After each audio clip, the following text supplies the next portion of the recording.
guys, welcome back to another episode of Continuously Refined. I'm Shayna. And I'm Sicily.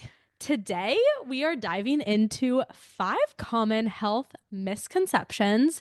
So, we have a full list of research, and we are ready to dive into these misconceptions that I think we hear about a lot, definitely like in the college space and Yeah. like the girls that we're talking to. But I kind of think we have some other good ones that we're going to dive into and hopefully shock you guys a little bit with what is actually true and what's not based on like what we think is best for our human health. Yeah, I'm super excited for this one because, like Shanna said, we hear these things a lot and even from some of our friends. And so I'm excited to kind of dive into them. Yeah, let's do it.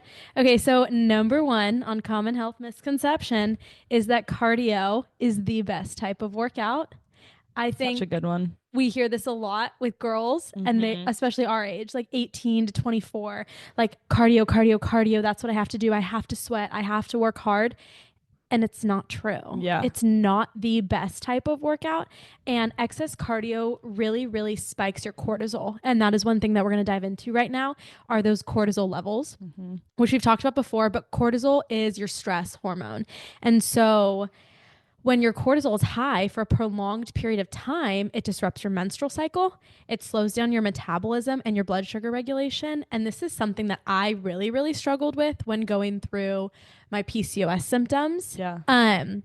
So pretty much when your cortisol is high, this is your stress hormone, you think you are being attacked by a bear. And those innate human It's the survival instincts. survival instincts like parasympathetic versus Fight or flight. like Yep. that kicks in. And so when your cortisol is high, your body is so hella stressed out. Yeah. And if you are quote unquote not surviving, your body is not going to be worried about reproducing. Yeah. Because it's so worried about decreasing these levels. It's not worried about your menstrual cycle and you having a baby if it can't even survive. Yeah. So with these prolonged time period of high cortisol, your menstrual cycle is going to be disrupted. You're going to slow down your metabolism and you're going to not be able to regulate blood sugar properly, which are things, again, to emphasize. So, therefore, you're going to store fat more.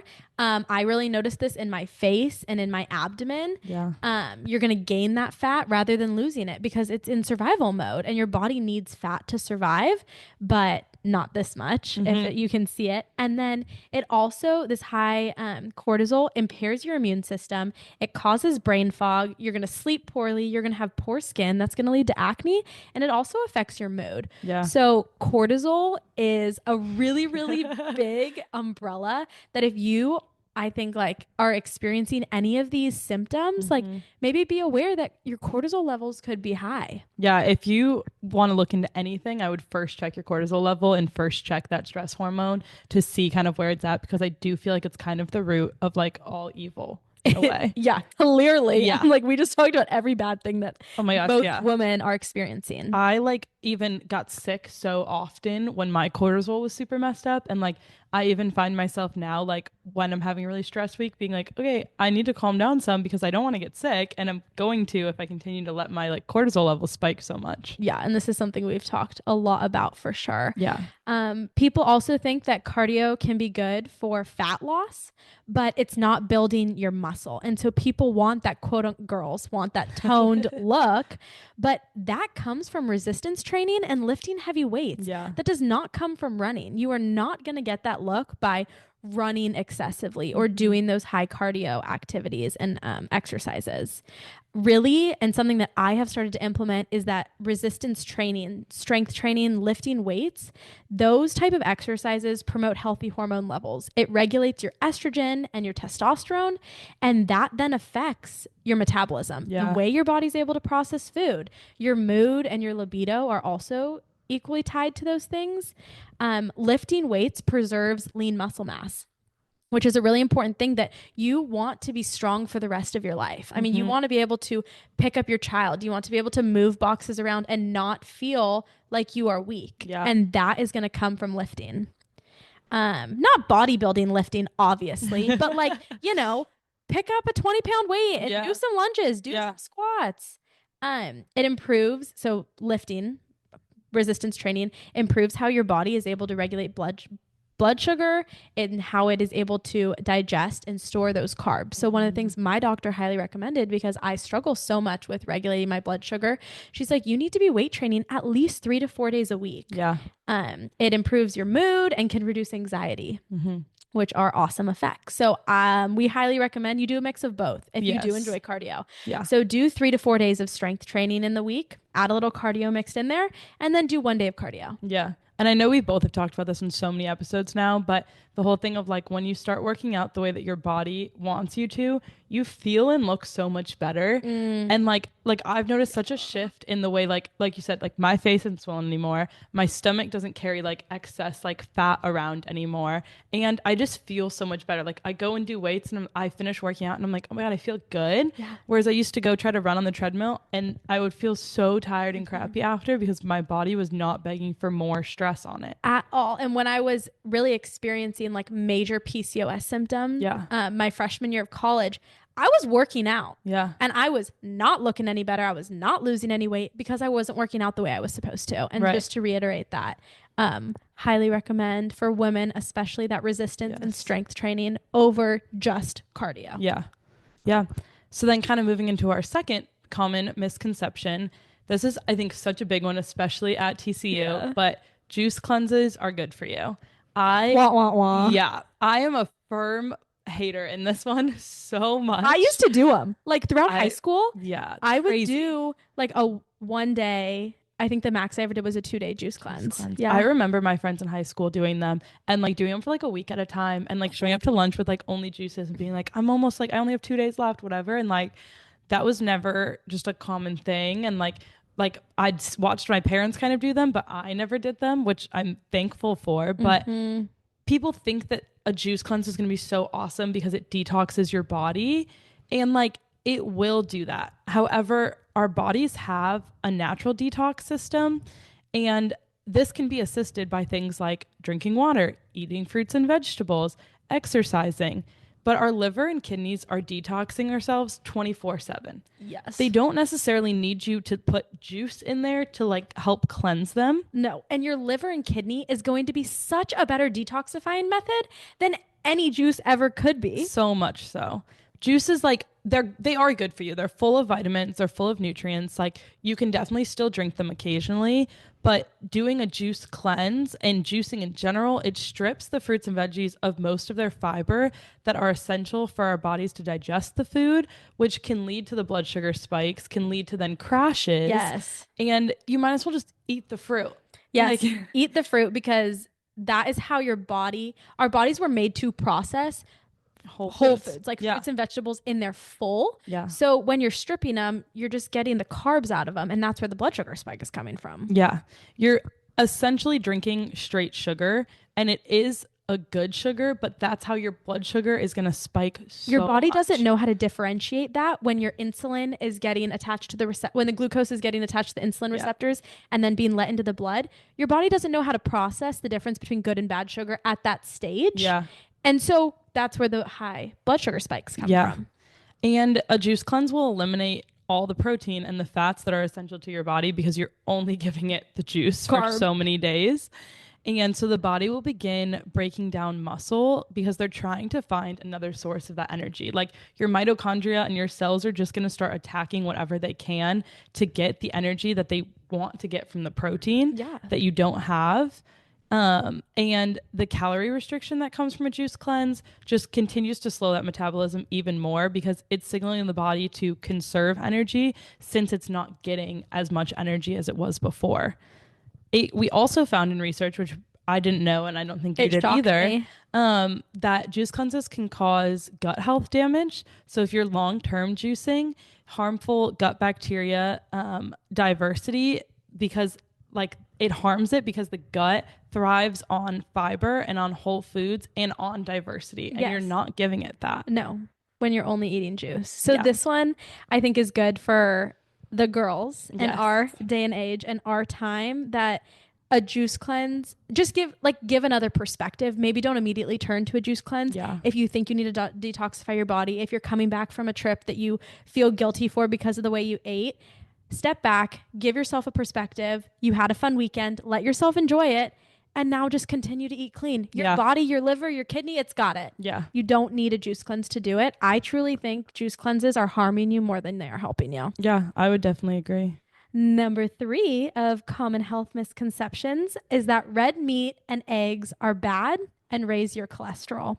This one I think has a lot to do with more of our parents' generation Yeah. and our grandparents' generation, but pretty much taking a little history lesson back. In the 1950s and 70s, the poultry and chicken industry funded research that linked cholesterol and heart disease, which then became correlated to red meat and eggs because there were studies that both red meat and eggs, increased your cholesterol.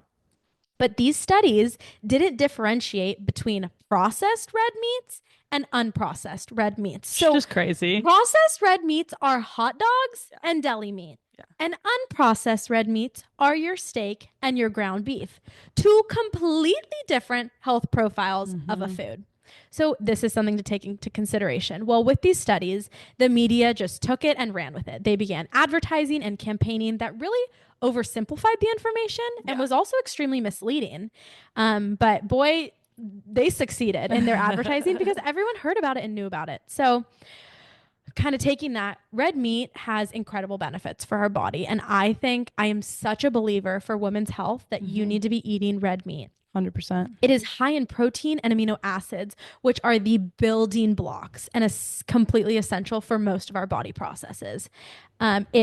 Those amino acids are building and repairing tissues. They are helping support your immune system, and that is what produces your hormone and your enzymes. Yeah. So if you are not getting enough protein in your diet, you are not getting enough amino acids, and these body processes, your body literally can't function. It is also, by eating red meat, the most absorbable form of iron that you are going to find in any food. Taking an iron supplement is nowhere near the able to absorb in your body the way red meat is able to absorb. Iron is able to absorb from eating red meat. Yeah. It's also really high in B12 and zinc, which is energy production in your body and supports brain health. And then kind of going into eggs.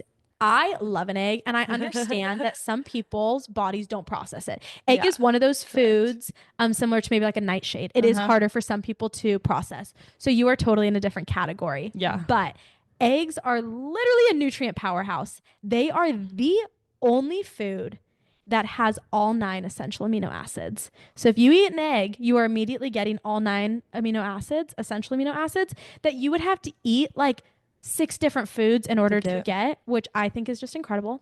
They have amazing healthy fats that your body needs for hormone production.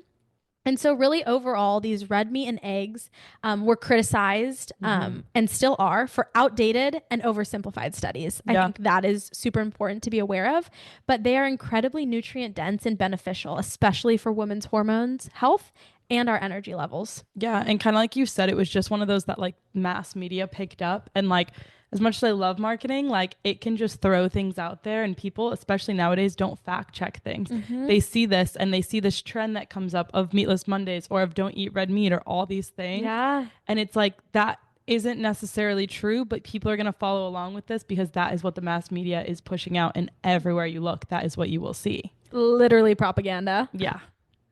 So then moving into our 4th misconception, it is that we need to decrease our sodium levels. Yeah. I think this is one too that we have kind of mentioned before.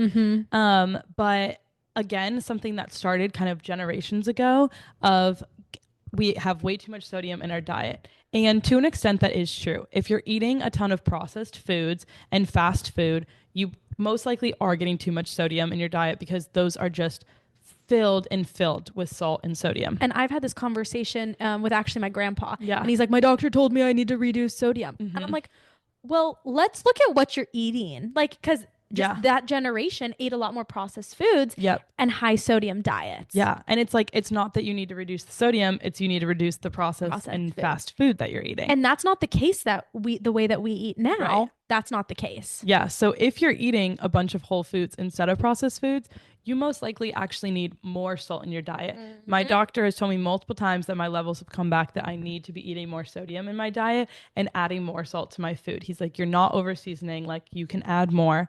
And so it's recommended that you get 2,300 milligrams per day of salt. Yet again, the media has picked this up and been like, decrease your sodium levels. You don't need as much sodium. However, salt is so good for you, and it's crucial for sending electrical signals throughout your body. So it really helps your nervous system and it makes your nervous system function. It helps your muscles to contract properly. So even like a muscle like your heart, it can help your body to maintain the right balance of fluids. So we've talked This about has been this, a big thing yep, for us. with our salt and our water, which we Yes. both swear by. Highly, highly recommend using a really good natural form of salt, like a Celtic salt. Yep. Throw a pinch of that in your water, and I have noticed drastic differences with the way that I am retaining water. Yes. And my cells are actually being hydrated, and then they are able to go do what they need to do. Yeah, you can tell when you're not just expelling the water like the minute you drink it, but instead retaining it.